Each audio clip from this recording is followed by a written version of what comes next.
So tonight we have a CNN exclusive. Sources telling CNN about two key answers President Trump gave in writing to questions from Special Counsel Robert Mueller. I want to bring in now Asha Rangappa, Jack Quinn, and Garrett Graff, who is the author of The Threat Matrix Inside Robert Mueller's FBI and the War on Global Terror. Good evening. Let's get right into this. Asha, you first, because CNN is reporting that about these written answers, the ones that the president reportedly gave to Mueller. He says Roger Stone didn't tell him about WikiLeaks. He wasn't told about the Trump Tower meeting between Don Jr. and the Russians and others. Two questions for you. Do you believe it? And two, can Robert Mueller prove otherwise?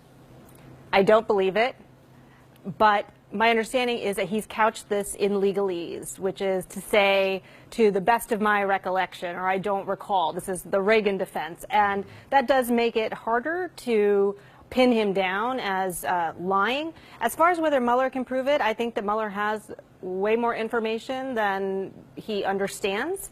The statement of offense that Mueller was drafting for Corsi in their plea agreement actually notes that Corsi was in touch with person one, who was frequently in contact with then candidate President Trump, person one being Roger Stone. So I think that there is information there. As far as the Trump Tower meeting, you know, there are ways to corroborate whether he knew, like phone records, whether Don Jr. called him before or after.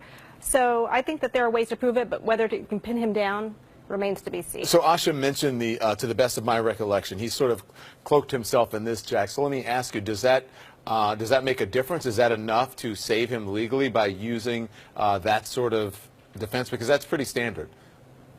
It's absolutely very standard. That said, it's not a complete defense because there may be other evidence that gives the lie to that. So, you know, if there are records, including emails, phone conversations that took place between other people who might have contrary information, notes from, you know, Don Jr. or anything of that nature, anything. In fact, he's now really put himself on the line here in a sense, because if there is significant contrary information, that would go a long way toward undermining everything he said in that statement.